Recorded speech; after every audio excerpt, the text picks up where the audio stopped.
ஆண்டவராய் இயேசு கிறிஸ்துவின் நாமத்தில் இந்த ஏப்ரல் மாதத்தில் உங்க எல்லாருக்கும் அன்பின் நல்வாழ்த்துக்கள். ஏசாயா தீர்க்கதரிசன புஸ்தகம் 45வது அதிகாரம் 22வது வசனம். பூமியின் எல்லையெங்கும் உள்ளவர்களே, என்னை நோக்கி பாருங்கள், அப்பொழுது ரட்சிக்கப்படுவீர்கள். நானே தேவன், வேறொருவரும் இல்லை. இந்த நாளில் இந்த ஏப்ரல் மாதத்தில் அவரை நோக்கி பார்க்க சொல்லுகிறார். பூமியின் எல்லை எங்கும் உள்ளவர்களே, இந்த செய்தி நீங்க எந்த நாட்டிலிருந்து நீங்க கேட்டுட்டு இருக்கலாம். அவரே நம்முடைய இரட்சகராய் இருக்கிறார். நானே தேவன், வேறொரும் இல்லை. அவரை நோக்கி பார்ப்போமா? எல்லாரும் ஒன்று சேர்ந்து, உம்மை நோக்கி பார்க்கின்றே, உம்மை நினைத்து துதிக்கின்றே, உம்மை நோக்கி பார்க்கின்றே. நீங்க சொல்லுங்க, உம்மை நினைத்து துதிக்கின்றே. ஏசையா ஸ்தோத்திரம், ஏசையா ஸ்தோத்திரம், ஏசையா ஸ்தோத்திரம்,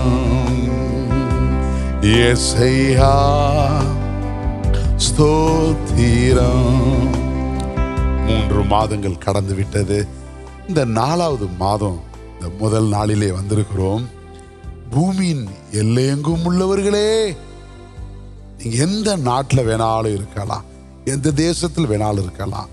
உங்க பிரச்சனைகள் பலவிதமான பிரச்சனைகளாக இருக்கலாம். அன்றைய வார்த்தை, என்னை நோக்கி பாருங்கள், அப்பொழுது நீங்க ரட்சிக்கப்படுவீர்கள். அவரை நோக்கி பார்க்கும் பொழுதுதான் ஒரு ரட்சிப்பு.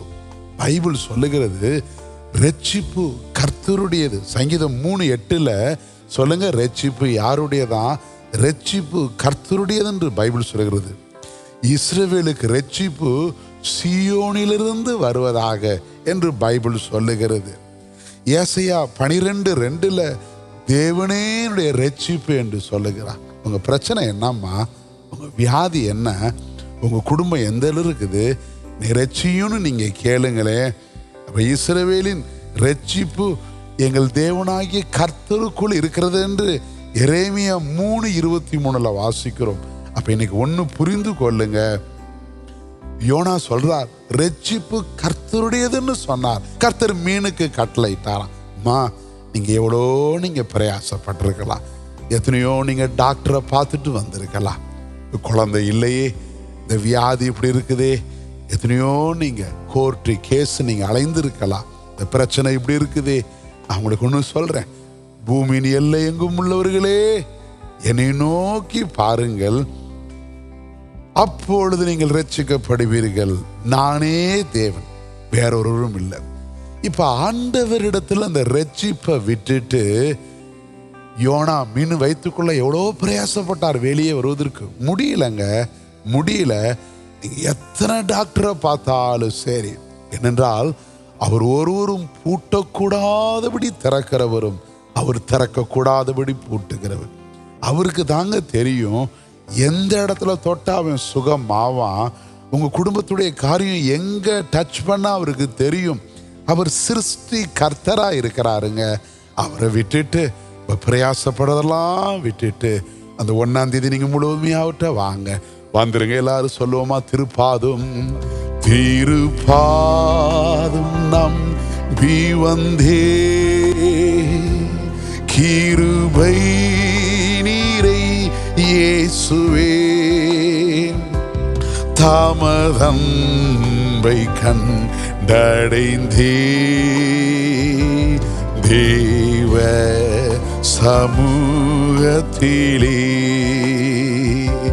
உம்மை ஊக்கமாய் நோக்கி பார்த்தே, உண்மையாய் வெட்க மாடையே,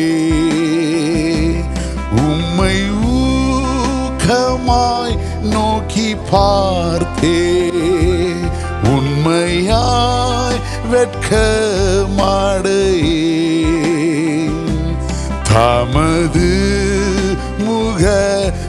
பிரகாசம் தினமும் என்னில் வீசிடுதே. ஏப்ரல் மாதம் 1ஆம் தேதி தமது முக பிரகாசம் தினமும் என்னில் வீசிடும். முதல் காரியம் நான் சொல்றேன், ஒரு சில காரியத்தை உங்களோட நான் ஷேர் பண்றேன்.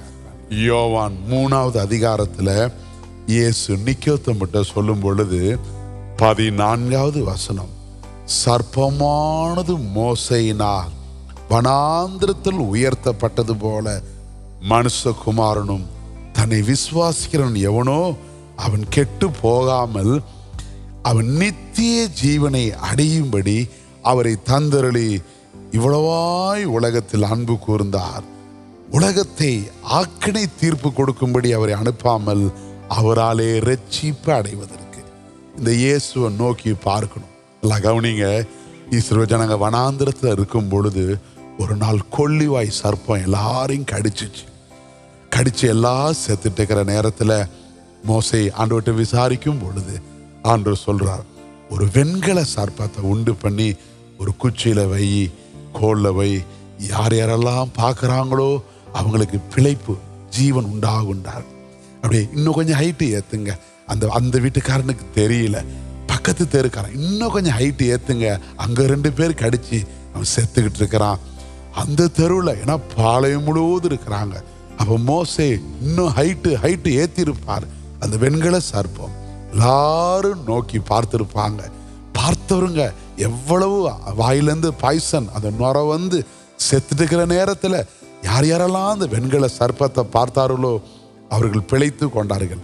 அதை யோவான் 3ல் நிக்கோதேமுட்ட சொல்லுகிறார், சர்ப்பமானது மோசையினால் வனாந்திரத்தில் உயர்த்தப்பட்டது போல தன்னை விசுவாசிக்கிறவன் எவனோ அவன் கெட்டு போகாமல் நித்திய ஜீவனை அடையும்படி இயேசு உயர்த்தப்படணுங்க. எங்கெங்கயோ நீங்க அலைஞ்சிருப்பீங்க. நீங்க கெட்டு போகாதபடி, உங்க குடும்பம் வீணா போகாதபடி, அது தேவன் தன்னுடைய ஒரே பேரனாகிய குமாரனை விசுவாசிக்கிறவன் எவனோ அவன் கெட்டு போகாமல் நித்திய ஜீவனை அடையும்படி அவரை தந்தரளிக்கிறாரே. அந்த இயேசுவை நோக்கி பாருங்க. ஹல்லேலூயா ஹல்லேலூயா. பூமியின் எங்கும் உள்ளவர்களே என்னை நோக்கி பாருங்கள், அப்பொழுது ரட்சிப்பு அடைவீங்க. நானே தேவன், என்னை தவிர வேற ரட்சிப்பு வேற வழி இல்லைங்க. ரட்சிப்பு அவரு தாங்க. எனக்காக மரித்தாரே. இந்த 1ஆம் தேதி பூமியின் எங்கும் உள்ளவர்களே, நீங்க வேறொருவரும் இல்லை, பூமியில் எங்கும் உள்ளவர்களே என்னை நோக்கி பாருங்க, அப்பொழுது நீங்க ரட்சிக்கப்படுவீர்கள். சர்ப்பம் உயர்த்தப்பட்டது போல இயேசு உயர்த்தப்படணும். சுமந்தாரே ஒரு தாய் தேற்றுவது போல் என் நேசர் தேற்றுவார். ஒரு தாய் தேற்றுவது போல். 2வது காரியம், யோனாவின் புஸ்தகம் 2ஆவது அதிகாரம் 9வது வசனம். யோனா சொல்லுவார், ரட்சிப்பு கர்த்தருடையதுன்னு சொல்லுவார். ஆண்டவர் நினிவேக்கு போக சொல்லுவார், ஒரு தர்சீசுக்கு போயிடுவார். அந்த கப்பல்ல ரொம்ப பிரச்சனை வந்துருச்சு, இவரை தூக்கி போட்டுருவாங்க. ஒரு பெரிய மீனின் வயிற்றுக்குள்ள இருக்கிறார். எத்தனை நாள் இருக்கிறார்? 3 நாள் இருக்கிறார். அந்த மீன் அதாவது கடிச்சு சாப்பிடவும் இல்லை, அப்படியே முழுமையா உள்ள வச்சுக்கிட்டு இருக்குது. எவ்வளவு வேதனை யோசிச்சு பாருங்க, எவ்வளவு வேதனை. அது பிடிக்கிறதுக்கு அந்த பஸ்ஸு கம்பி ஏதாவது இருக்கும், அந்த மீன் எப்படியெல்லாம் போகும், அப்படியே அவர் விழுவுறதும் ஏந்திரிக்கிறதும். சாப்பாடு இருந்திருக்காது. நல்லா இது மாதிரி ஒயிட் அண்ட் ஒயிட்டில் ஊழியக்காரர் இருந்தவர் பச்சை பசேன்னு ஆயிருப்பார். ஏன்னா அந்த 2வது அதிகாரத்தில் அப்படியே சமுத்திரத்தின் நடுமையத்தில் ஆழத்தில் தள்ளிவிடுகிறீர், அப்படியே நீரோட்டங்களோடு சுட்டி கொண்டது. அதெல்லாம் வாஸ்து பார்த்தீங்கன்னா பர்வதங்கள் அடிவாரம் மட்டும் அப்படி நான் இறங்கினேன். மீனுக்கும் பிரச்சனை, இவருக்கும் பிரச்சனை. ட்ரெஸ் எல்லாம் வேற கலரில் ஆயிருக்கும், பாசம் அது என்ன சாப்பிடுதோ அதுதான். 3 நாள் பசி, உட்கார்றதுக்கு சீட்டு இல்லை, இடம் இல்லை, பெர்த்து கிடையாது. அந்த மீன் சுவாசிக்கிறத தான் இவர் சுவாசிக்கணும், வெளியவும் வர முடியல. அது மாதிரி ஒரு வேதனையான ஒரு காரியம் எதுவுமே இல்லைங்க. யோனா ரொம்ப அங்க கப்பல்ல தூங்கிட்டு இருந்தாரு. இங்க உட்காந்து திங்க் பண்ணியிருப்பார், என்ன செய்யறது, நம்ம பிழைப்போமா பிழைக்க மாட்டோமா? கொஞ்சம் யோசித்து பாருங்க. 3 நாளுங்க, நைட்டும் பகலும் யோசிந்திருப்பார். மீன் எப்படியெல்லாம் போகுதோ அப்படி போயிருப்பார். நீங்க அதே மாதிரி மீன் வயிற்றுல இருக்கிற மாதிரி 3 நாள் பல மாதங்கள் நீங்க கஷ்டப்பட்டுட்டு இருக்கலாங்க. இந்த 1ஆம் தேதி, இந்த ஏப்ரல் மாதம் நான் உங்களை பார்த்து நான் பேசுறேன். இந்த யோனா எவ்வளோ இப்போ வெளியே வந்துருவோமா? ஏதாவது எந்த சைடாவது ஜன்னல் இருக்குதா? ஒரு ஜன்னலும் இல்லை, எந்த சைடும் இல்லை. மீனுக்கும் வேதனை, கஷ்டம். இவனால மீனுக்கும் கஷ்டம், மீனால இவனுக்கும் கஷ்டம். அப்படியே பார்த்தார் ஒரு தேவனுடைய ஊழியர். அப்படியே பார்த்தார். 9வது வசனத்துல ரட்சிப்பு கர்த்தருடையது என்றார். உடனே அடுத்த வசனம், கர்த்தர் மீனுக்கு கட்டளையிட்டார். நான் சொல்லட்டுமாங்க, ரட்சிப்பு கர்த்தருடையது. பூமியின் எங்கும் உள்ளவர்களே என்னை நோக்கி பாருங்கள், அப்பொழுது ரட்சிக்கப்படுவீர்கள். அப்பொழுது நான் தான் தேவன். நீங்க இவரை விட்டுட்டு 3 நாள் இல்லைங்க, 30 நாள் ஆனாலும் உங்களுக்கு ரட்சிப்பு வர வழி இல்லைங்க. அவர்கிட்ட வாங்க, அவர்கிட்ட வாங்க. நீர் மாத்திரம் போது, நீர் மாத்திரம் போது, நீர் மாத்திரம் போது எனக்கு. சேர்ந்து சொல்லுங்க, நீர் மாத்திரம் போது, நீர் மாத்திரம் போதும், நீர் மாத்திரம் போதும் எனக்கு.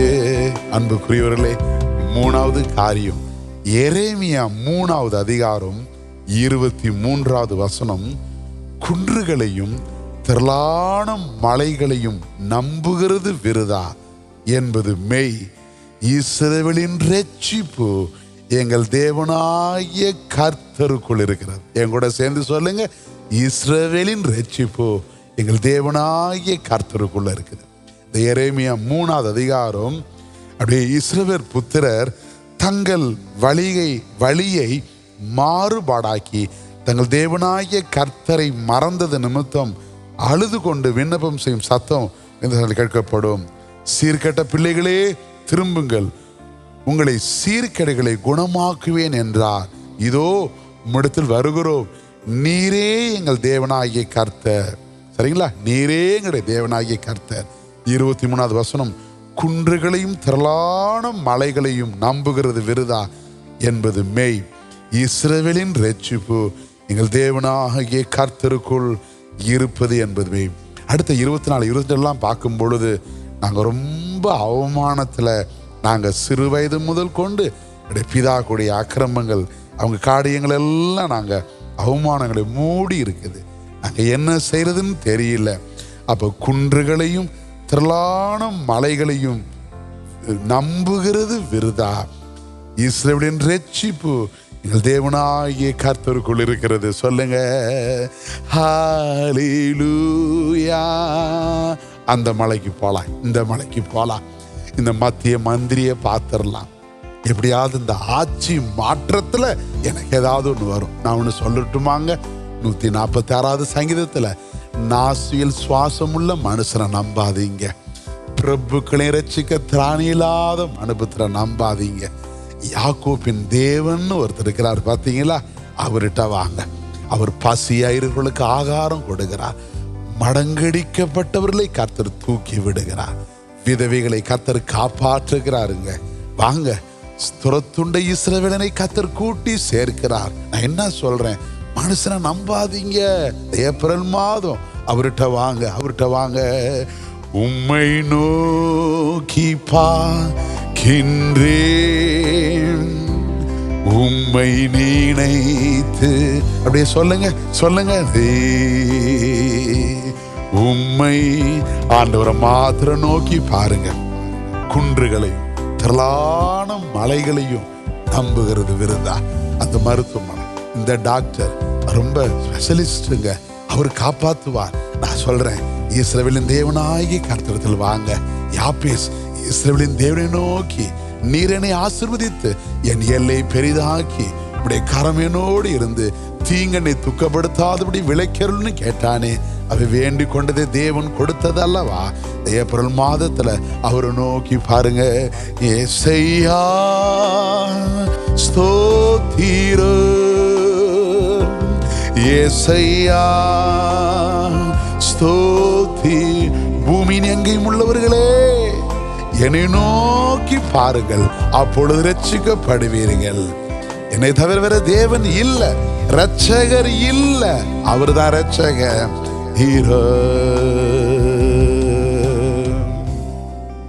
சங்கீதம் 116வது சங்கீதத்துல 3-7 வசனத்தை பார்த்தீங்கன்னா, சங்கீதம் 116, மரண கட்டுகள் என்னை சுற்றி கொண்டது, பாதாள இடுக்கண்கள் என்னை பிடித்தது, இக்கட்டையும் சஞ்சலத்தையும் அடைந்தேன். பிரதர், மரணக்கட்டு, பாதாளத்தில் உள்ள எல்லா இடுக்கண்கள், பிசாசு வந்துருச்சு, நான் இக்கட்டும் சஞ்சலத்தை அடைந்தேன்.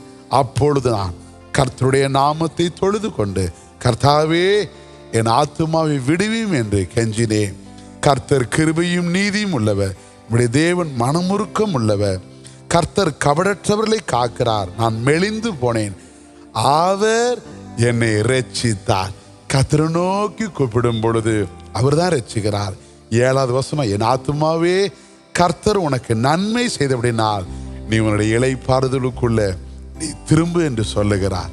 அப்ப வியாதியான நேரத்துல அவரை நோக்கி பாருங்க. பலவீனமான நேரத்துல இன்னொரு காரியம் சொல்லட்டுமா? அப்போஸ்தலர் 4வது அதிகாரம் 12வது வசனம். அப்போஸ்தலர் 4:12, அவரால் அன்றி வேறொருவராலும் ரட்சிப்பில்லை. நாம் ரட்சிக்கப்படும்படிக்கு வானத்தின் கீழெங்கும் மனுஷர்களுக்குள்ளே அவருடைய நாமம் அல்லாதபடி வேறொரு நாமம் கட்டளையிடப்படவில்லைங்க. அவருடைய நாமம் தாங்க. அப்ப சர்ப்பம் வனாந்தத்தில் உயர்த்தப்பட்டது போல இயேசுவை நோக்கி பாருங்க. யோனா ரட்சிப்பு கர்த்தருடையதுன்னு சொன்னார். கர்த்தர் மீனுக்கு கட்டளையிட்டார், ரிலீஸ் பண்ணிருச்சு. ரொம்ப சந்தோஷம். ஈஸ்வரின் ரட்சிப்பு எங்கள் தேவனாகிய கர்த்தருக்குள்ள இருக்குது. குன்றுகள் மலைகளை நம்ப வேண்டாம், கர்த்தரை மாத்திரம் நம்புங்க. அப்படியே இக்கட்டு, பாதாள இடுக்கண்கள், சஞ்சலம் எல்லாம் அடைஞ்சும் பொழுது, ஆத்துமா ரட்சியும்னு கேட்கும் பொழுது கர்த்தர் உதவி செய்கிறவர். அப்போஸ்தலர் 4:12, அவரால் அன்றி வேறொருவரால் ரட்சிப்பில்லை. ரட்சிக்கப்படி வானத்தின் கீழெங்கும் மனுஷருக்குள்ளே அவருடைய நாமம் மாத்திரம்தான். அவர் தான் ரட்சகர். அவரிடத்துல வாங்க, ஒரு உதவி செய்வார். ஆண்டவரே உங்களை ரட்சிங்க. எந்த இடத்துல இருந்தாலும் கர்த்தர்களை காப்பாற்றி உதவி செய்தல்வீராக. நன்மையும் கிருபையும் உண்டாகட்டும். இந்த புதிய மாதத்தை ஆசீர்வாதமான மாதமாய் மாற்றுவீராக. இயேசு கிறிஸ்துவின் நாமத்தில் கேட்கிற நல்ல பிதாவே, ஆமென், ஆமென். God bless you. கர்த்தர் உங்களை ஆசீர்வதிப்பார்.